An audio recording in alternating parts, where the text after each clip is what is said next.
Welcome to the Well-Seasoned Librarian Podcast. I'm your host, Dean Jones. This is Season 5, Episode 8. Today we're speaking with prolific author Ken Albala, who has written, among many things, Eating Right in the Renaissance, Food in Early Modern Europe, The Banquet, Dining in the Great Courts of the Late Renaissance, Pancake by Recreant House, The Lost Art of Real Cooking, Three World Cuisines, Italian, Mexican, Chinese, and The Lost Arts of Earth and Home with Roseanne Nafziger. That's just among a few of his many voluminous work and entries in encyclopedias and anthologies. Really had a great time talking with Ken, and we're just going to go right to it. He had a lot to say, and it was a great conversation. Here we go. Welcome to the Well-Seasoned Librarian Podcast. Today, I'm very honored to have on my podcast Professor Ken Albala, Professor of History at the University of the Pacific, and co-author of over 25 books, and also has a YouTube channel. Ken, thank you for being on the show. Thank you for having me. Now, for our guests who are not familiar with your work, and it's very prodigious, can you tell us a little bit about yourself? Yeah, I'm a food historian, and that means that I write books about what people ate in the past, ideas that they had about eating in the past, like medicinal qualities of food, how religion intersects with food, how fine dining worked. So I'm also a culinary historian. What that means is I'm really interested also in how people cooked and what they ate. Those are two slightly different things. They're subsets of each other, but still slightly different. And I teach history in general at the University of the Pacific. So that's early modern Europe is really my specialty. Now, I've always loved food history, and I find it to be something that's eminently fascinating. What does being a food historian mean for you? Well, it can mean different things for many different people. I'm a professional historian, which means that I've got a teaching job, Right. with that pays the bills. But there are a lot of people who are, I would say, are food writers or journalists or just interested in food history through other venues, through museums, through live reenactment in historic sites, through libraries sometimes. So there are many ways you can become a food historian. There's and get paid for it, but I just happen to be the academic type. Now, you have a prodigious output of written work and are the author and editor or co-editor of over 25 books on food, as well as other publications. When did this begin for you? It just began as because I needed a dissertation topic, and my advisor, I really didn't know what I was going to write about, something in the Renaissance, and I'd already, I was in a history department at Columbia, and my advisor suggested I go to the New York Academy of Medicine. I really don't know why, and I found a cache of dietary treatises written between 1450 and 1650 that were housed there, and I just thought this will be a nice topic, and I sat down and read them all. It took about 3.5 years. They were in half a dozen different languages and very technical kind of writing, but that became my dissertation and eventually my first book, which was called Eating Right in the Renaissance. So it was really by chance. I could have ended up anywhere, but I figured if I'm going to do something, for the rest of my life, I better really like it as a topic. And, it wasn't really an academic field then. There were people had books about it, and I kind of lucked out in that Carolyn Bynum Walker was in the department at Columbia, and she'd written a book on the importance of food to women. So it was kind of legitimized in the history department there in a way that it wasn't in other departments, because about the same time, Jacques Pepin wanted to do a dissertation on French cooking through the French department, and they said, no, you can't do this. That's not serious. So it really is just chance. So I think I was kind of the first generation of people who went through really just writing about food and nothing else. Now, as a food historian, are television shows and movies ever very frustrating for you to watch? Because isn't it usually the ubiquitous chicken? They're always eating chicken all the time. Well, it's very, very funny you should mention that, because the other night I did a gig at the Getty Museum, which is right over my shoulder right now. Yeah. Oh, yeah. And it was about Henry VIII and the court painter Holbein, who did portraits and such. And I was talking about the food, and everyone thinks immediately of Charles Lawton with a big chicken, shoving it in his mouth and throwing it over his shoulder, and complaining why don't people have manners anymore? And it was a funny scene, but completely completely wrong, because people, of course, did have manners. They prided themselves on their elegant manners, and food was eaten with their fingers, but that doesn't necessarily mean that it's grotesque. Food was sliced very nicely and put on little squares of bread, trenchers to sop it up. So it was not grotesque at all. Now, you have a great series on YouTube that I want to recommend to our listeners. It's a lot of really fun and really engaging interviews on there. I'll edit that out. You have very many really wonderful videos where you talk about various subjects and actually show some cooking as well. I want to ask you about your YouTube videos, and also, how many hats do you own? Well, so what happened with those hats? I really love hats, so I've got maybe, I don't know, a lot of hats. Me too. But the funny thing is this came about when I was teaching a course on alcohol and intoxicants, and I had the idea to flip the course, which means that the content I put all on YouTube, and then I thought we could have discussion in class instead, and listen to music and look at art and talk about alcohol, from a cultural vantage point. It didn't work at all. In fact, the students didn't watch the videos, and they came to class not prepared and saying like, why are we just chatting in class? And I was like, you didn't kind of get it. So it's reverted back to the way it was. I deliver that as a class now, but the videos are all a remnant of that. But I just decided halfway through that I'd put on another hat to look silly while I was doing it. But there's a lot of other stuff that are my classes that were recorded during COVID. So when we shut down, I thought, let me just put my stuff on YouTube. Anyone can access it. Apparently not everywhere in the world. My students in China couldn't get to it, so that was a pain in the neck. But otherwise, the things I don't really have I have a presence on YouTube, but I don't have a conscious channel where I put things regularly. It's really just a place that I put videos that I want people to have access to.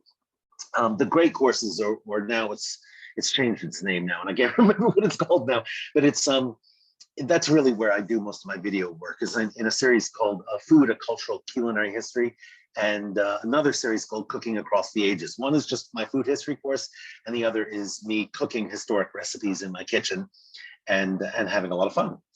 There's a lot of really good feedback on the videos, and for good reason. You do a really great job. I know for myself personally, it really helps when somebody shows a process, especially one that they wouldn't normally be involved in normally. Like when you show, I think it's called nixtamalization, when you do the quesadillas, I believe, the corn, you use corn, ground corn. Well, you show yourself actually doing it, and I think a lot. I find it much preferred than like reading about it, because when you read about it, you're like, okay, I got to do this, I got to do this. It really helps to see somebody actually do it. Yeah, and I think it's actually necessary to learn about the past. If you want to get a sense of the physical labor involved in something, then you've really got to, try the recipes and do them and follow the directions. I find people often just say, oh, well, this doesn't sound good, so I'll do something else, or I'll substitute this ingredient, or I'll use this modern gadget, and the recipes just don't work. And then they think, oh, people in the past had no taste, and the food is terrible. But I think without exception, when I cook something and I follow the recipe and don't veer at all, it turns out magnificent. And it's very funny you should mention the quesadillas, because I did that with a friend, Max Miller, who has a really fantastic YouTube channel. And I'm going to be on his show tomorrow. We're recording. That's also why I'm staying around in LA this weekend. So, and we're doing another 17th century recipe, which is chicken with cherries, and it's cooked in a pipkin, and it's just a lovely, lovely recipe. So I think that'll be great fun. Now, I want to ask you, as somebody who is a history professor, were you like interested in history when you were a young boy, and did you just like go into it because you knew you'd always get into it? Or did you have to think about it once you get into college, what you wanted to do? Was there a choice there?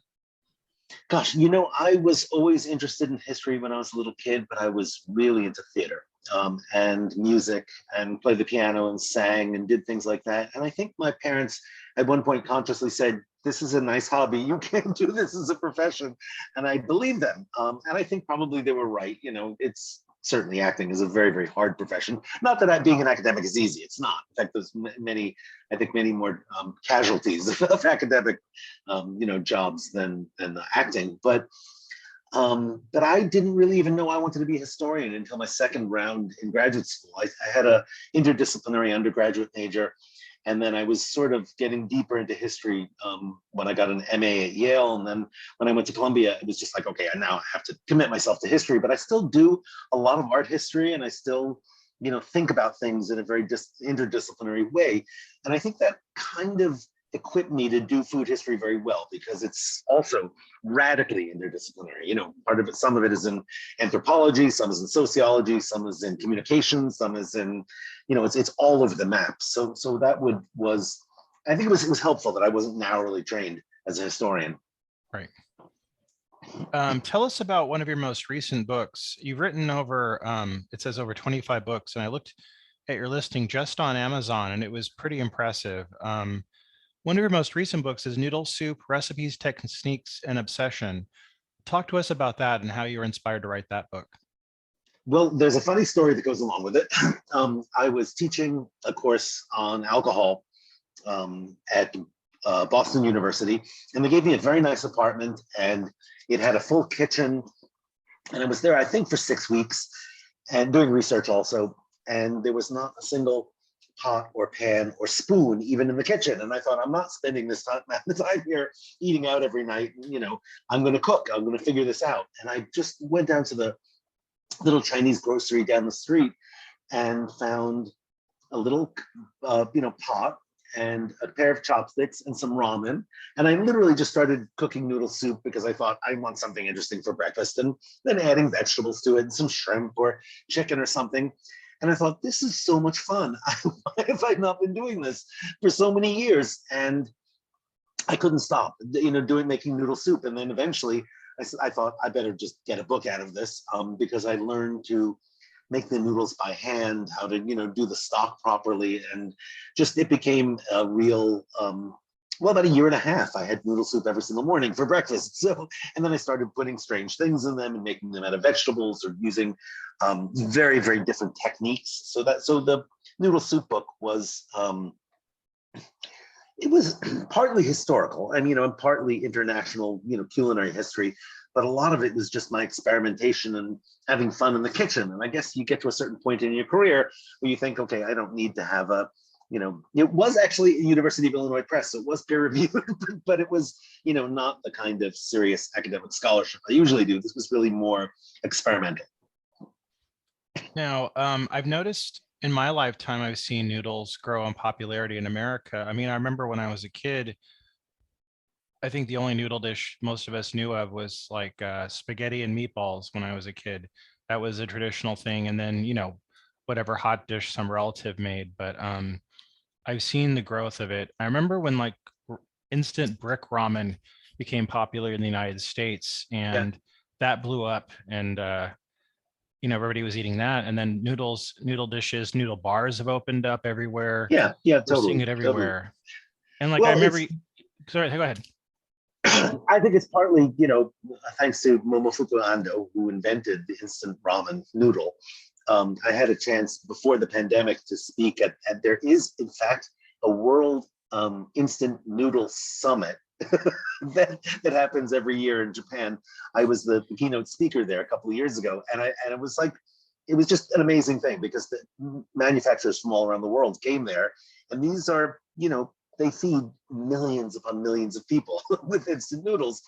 And I don't know whether, they really wanted me to hear me say, that you should make noodles by hand. They're much better. But in any case, I think he, introduced Asian noodles to mainstream America through the cuppa noodles, or cup noodles as they're called now.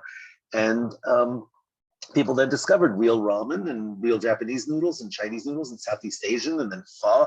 And then, so it's been this sort of avalanche of interesting noodle dishes, not just soup, but also, fried noodles, pad thai fits in there too. And I think the thing that people didn't maybe realize is noodles don't have to be made out of wheat. They can be made out of rice or mung bean or sweet potatoes, or, and basically anything, any kind of starch will make a great noodle. You can make a noodle out of a potato too. So that was, I think, fun to bring all those disparate cultures together into one book.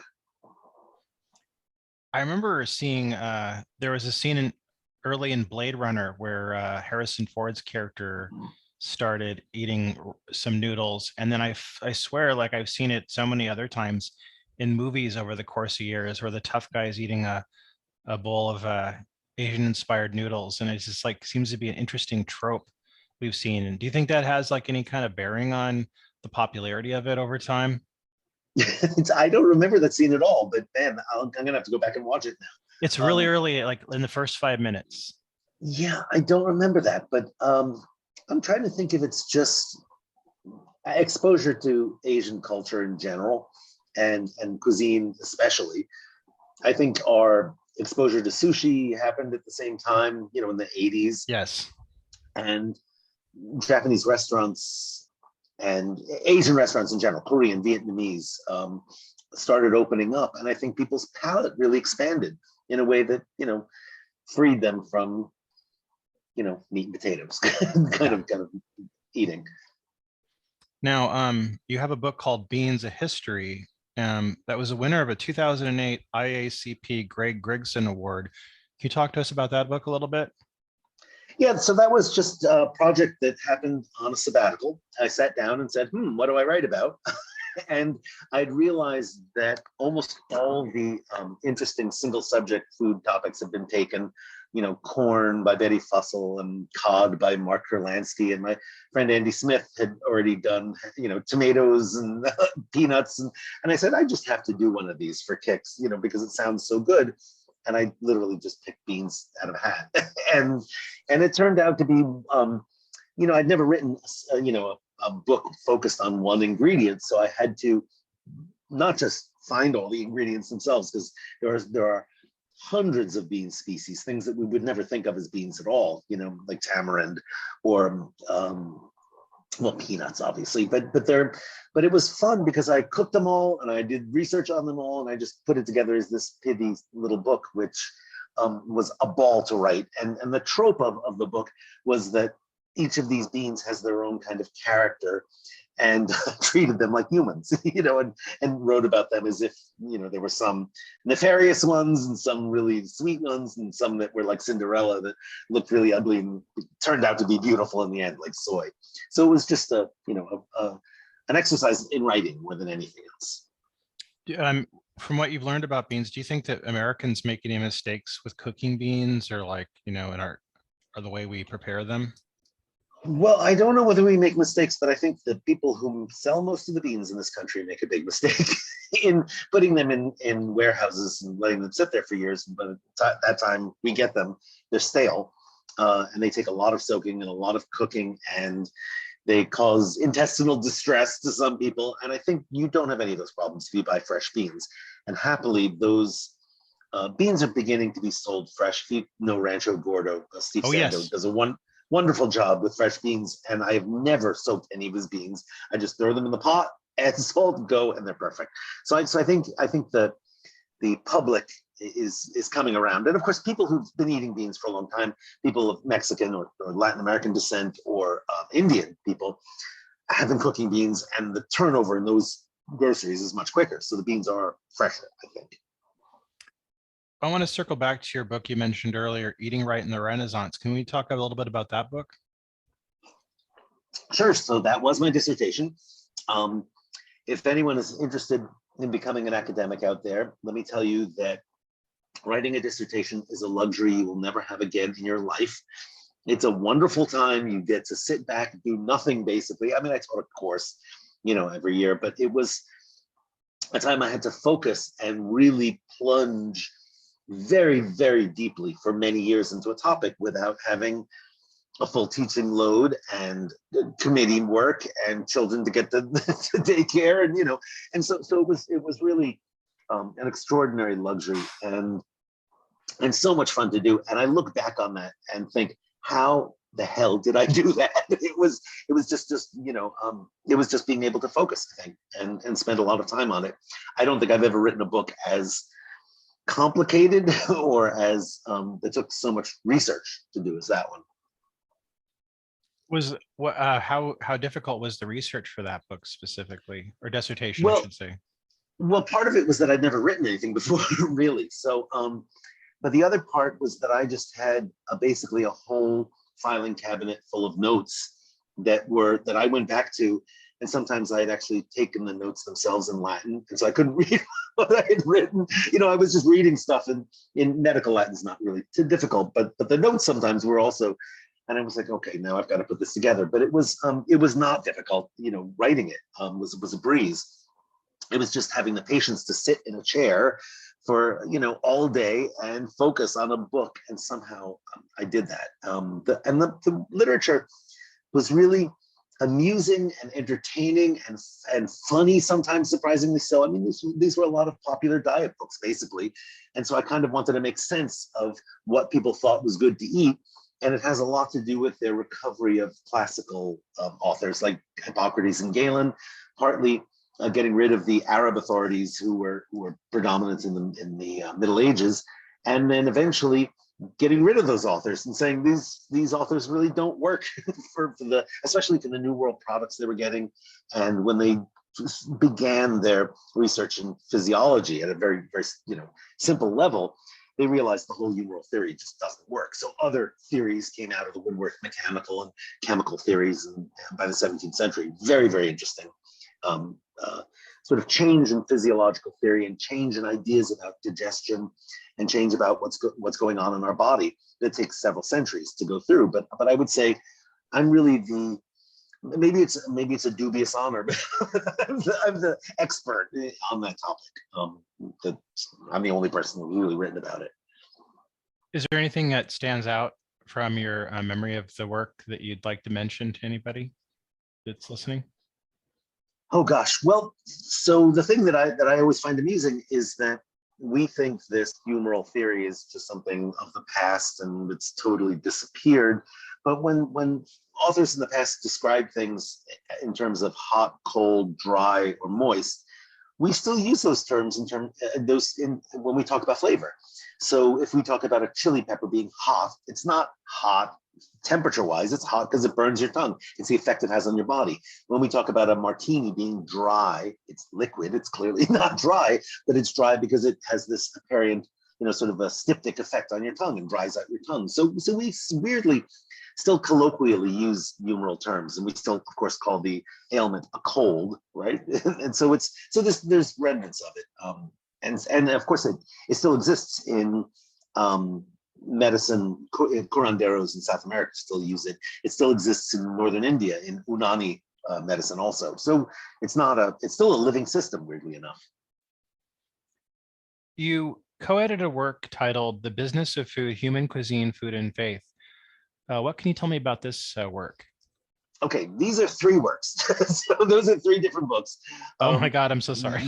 Yeah, no problem. But I can tell you about each of those. So 2 of them I edited with a friend of mine, Gary Allen, who so sorry.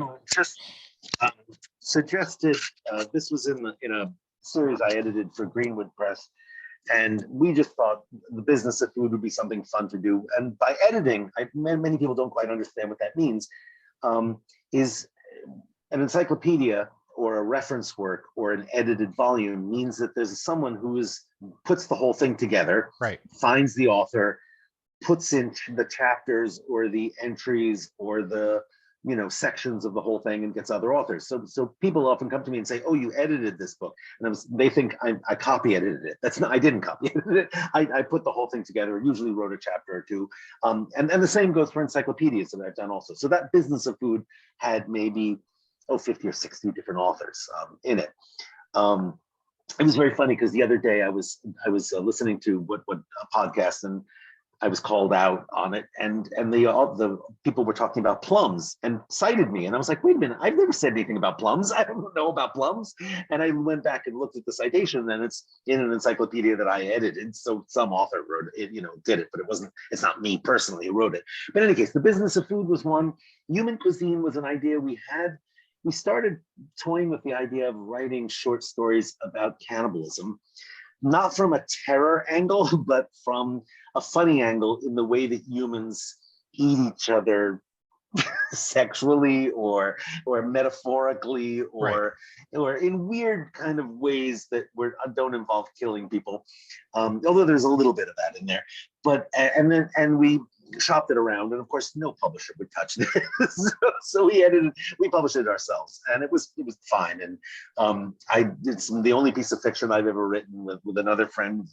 So it was so much fun to do, and some people bought it. It was fine, it was just a lovely thing. But the Food and Faith book was a serious academic work. I was working on fasting for many years, and Kathy Eden and I decided to just put together a book on it. And I wrote the introduction and the chapter, and she wrote one, and we just did it as an edited book, I think, for Columbia University Press.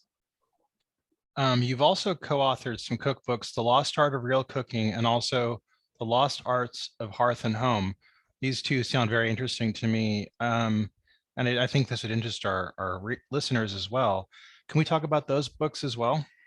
Yeah, so those are the deep dive into the practicum of food history. I didn't follow specific recipes. The intention was to do things, techniques that people would have known in the past that have disappeared and are not recorded in books, but people definitely did. So baking bread with sourdough, curing salami without modern protocols or machinery or anything, making pickles, and I still do a lot of pickling from that project, and also just anything that kind of had been replaced with modern techniques. We thought we would try and see if we could do the original techniques and see how they worked. So we were complete beginners when the whole thing started, and became, over the course of several years, no one else was doing this stuff really, because people were borrowing sourdoughs from others, not starting their own. People were using vinegar to make pickles, and people were using chemicals to make, cure meat at home. And so we just said, let's see if we can do it without any of that stuff. And it all worked. And we also distilled alcohol, which is really, really easy to do and fun. And it turned into a second book, which was more, included things about housekeeping and crafts and things that were, not necessarily food, but had to do with the home. And those are the only two books I did that are really trade pressed. They were Penguin, Perigee did them, and a lot of fun. Rosanna Nafziger Henderson was my co-author. We met by accident. We never really even knew each other very well, but our talents kind of overlapped in very interesting ways. She was much better at jams and sweets and cheese making. She was much better than I was, and I was better with the meats and curing and smoking and doing things like that. So we fit together beautifully. And after the second book was written, it was it. That's not okay. We said what we wanted to do, and that was a long time ago, a decade ago or so. When I was thinking about these questions, one thing that popped up for me was that I was talking to an author the other day, and we were talking about the practice of people sitting around the table and eating, and how that's kind of going by the wayside now, or so I think. I mean, that's my theory anyway. So I feel like oftentimes families aren't always eating together anymore. But is this idea of the family sitting around the dinner table, is this a real concept, or is it one we've constructed from middle class life in America since the 50s? And so is this real or fallacy? I'm going to say it's both. Okay. I'm going to say that there have always been people who ate around a table. It is not the beaver cleaver, monogamous, 2 parents, 2.5 kids. I've always felt really bad for that half a kid, but because there's always been many other types of families and many other types of social groups, and many people did not eat as a family, sit down as a family. But the larger question, so historically, it's not a fallacy, but it was never, the rule. I think it's a much more interesting question now because it's a political issue, right? People think that, if a family doesn't hold together, and if there's not a dinner table at which you discuss politics and talk about what your day was like. This is a whole book by Janet Flaming, which I think is really good. Says that you learn how to communicate and compromise at the dinner table, and that you learn civility. I think Erasmus would have agreed with that, and that something is missing if people eat on their own. There's, me not only has consequences for their diet, but has consequences for for society in large. Now, having said that, not everyone can eat together at a table. Not, people's work schedules are different. People don't have the financial luxury of eating together. So I think it's kind of, I think it's not fair for anyone to say you should be eating at a dinner table, sitting down with your family. But I think if you have the wherewithal and somebody in the family wants to cook, my house, it's me. When I started having kids, I told my wife, let there be only one rule in our household, that we all eat dinner together. I don't care about anything else. You make all the other rules. You're in charge, but we have to sit down and eat together. And that's still that's always been the case, and it's not been easy, and putting dinner on the table, for me, has not always been easy, but I think it's been important. I'm, not trying to criticize people who can't do it, because I know they can't. I mean, I know we enforce that at our house, but it's difficult to do. And I think the kids see their friends not doing it, and they're like, why are we unique? Like, why are we doing they always call it old fashioned stuff. And it's like, it's not necessarily old fashioned. It's just, it's a good practice to have. Right. I am hearing about a lot of, go ahead. You wouldn't come together otherwise. Yeah. In my house, that's the one time we all are together. And I think it's great. And my older son now has his own family, and they eat with us as often as they, at least once a week or so, which is lovely, and it's just a nice time to gather. And it doesn't mean it's always pleasant. It doesn't mean it's always easy. And in my house, I have many picky people to eat to cook for. Oh, yeah. My wife and I don't eat the same thing, and other people have their own picky. So I've always ended up cooking many different dishes, and I just throw it on the table and they say, you eat whatever you want. But that's, and I understand not everyone has the time. I have time to cook and think about it, and I like cooking, so it's not a chore for me. But it's hard, and I just, that was a personal choice. I'm not making that choice for anyone else. Yeah. Now, who are some food writers that you admire and follow? Oh gosh, well, I've got a lot of colleagues who I really admire. In food history, Rachel Lawden is up there. Felipe Fernandez Armesto, who wrote a book on food history. Krishnendu Ray and Fabio Parasecoli. These are all people my age. Some are a little older, some are a little younger, but we're sort of the generation of food studies people who followed the real founders of the thing. People like Warren Belasco, who's a generation older than me. But yeah, I mean, there's a lot of food writers out there who are I shouldn't say food writers. I should say food academics, food scholars, who are in many different fields, and yeah, I admire all of them. So you are listed as a cultural ambassador to Aspectopia. Can you tell us about that? Well, it has to do with the book that is in production right now, about gelatin. And that really started as a dare. A friend of mine on Facebook dared me to join this group called Show Me Your Aspects. And I said, no, I'm not doing that. I'm not looking. And eventually I did look, and I got completely hooked, and I started making Jell-O. And again, like other things, if you do something long enough, you say, I got to get a book out of this. And I did, and wrote it fairly quickly, and became somehow beloved of that group. They called me Jiggle Daddy, which is fine with me. So, and they were wonderful people. I have nothing but nice things to say about them. And there's a couple of break-off groups also that are about aspects. So, and then after about a year and a half or so, well into the pandemic, I said, okay, I've got enough material for a book. I turned it over to a publisher. It took a year to be reviewed, because of COVID, of course. Right. But I stopped making Jell-O. I just haven't looked at it. I've done it once or twice in the past year, more than a year. But what is really strange is when this book comes out, I'm hoping it'll be by the summer.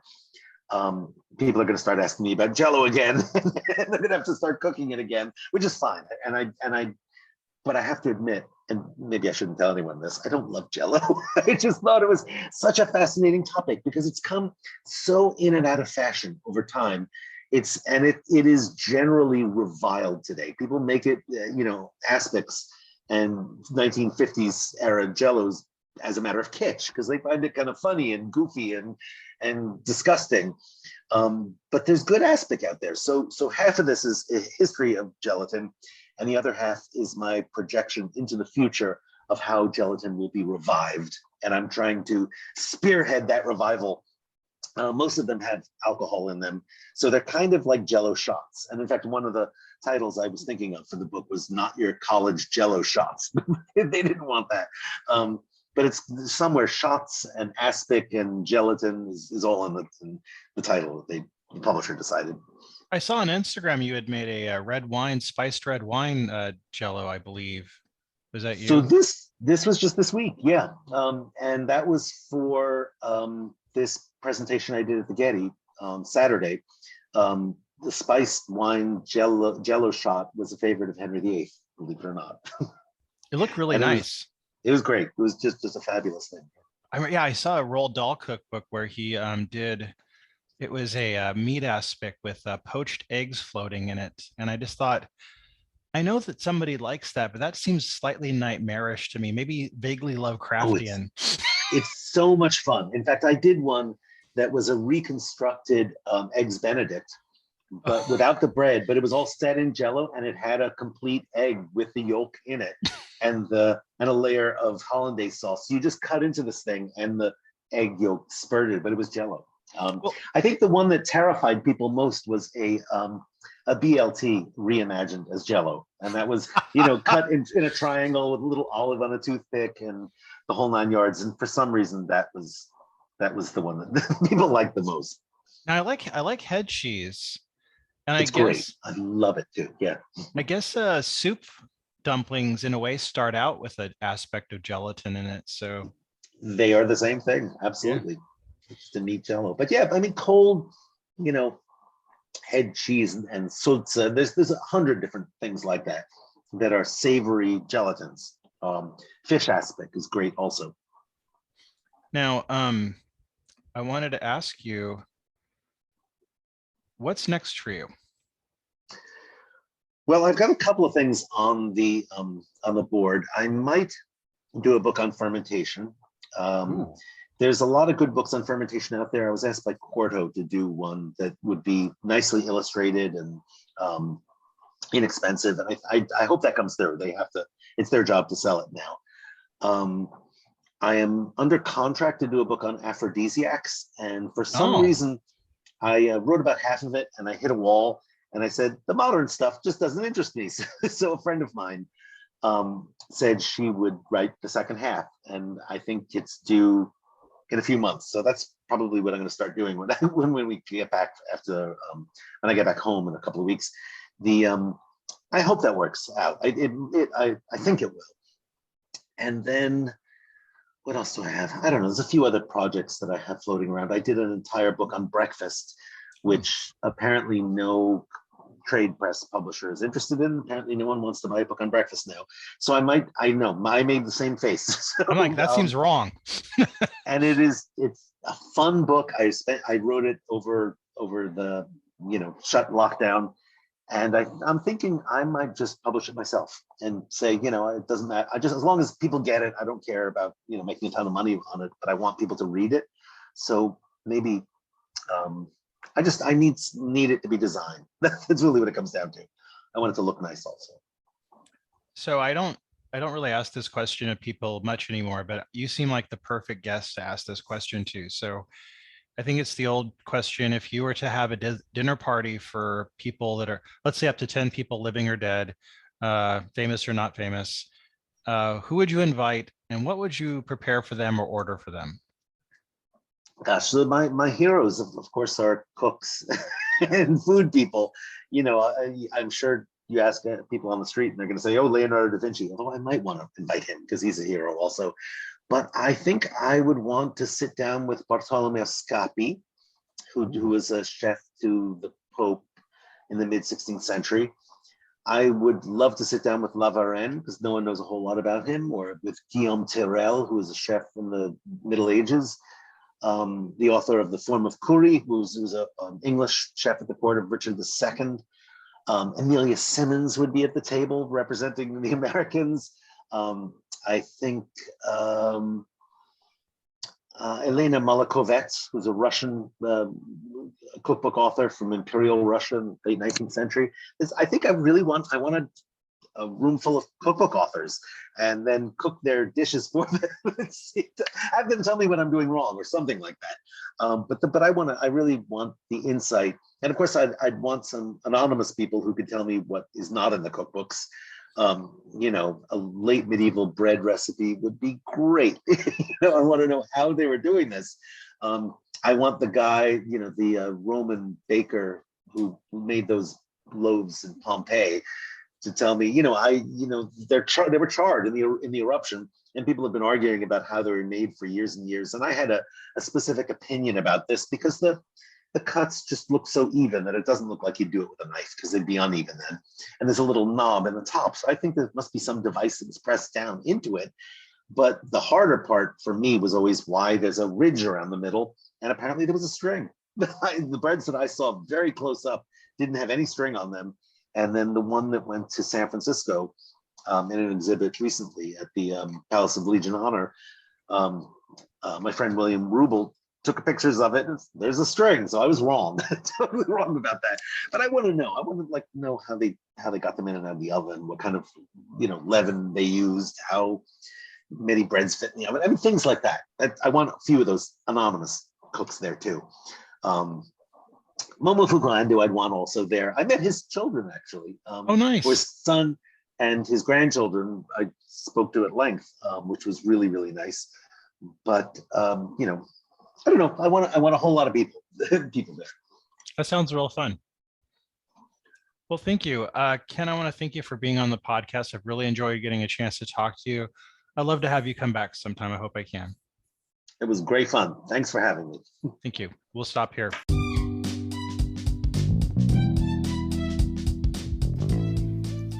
That was my conversation with writer Ken Albala. Tune in next week with our conversation with author Anne Porer, The Body Joyful, My Journey from Self-Loathing to Self-Acceptance.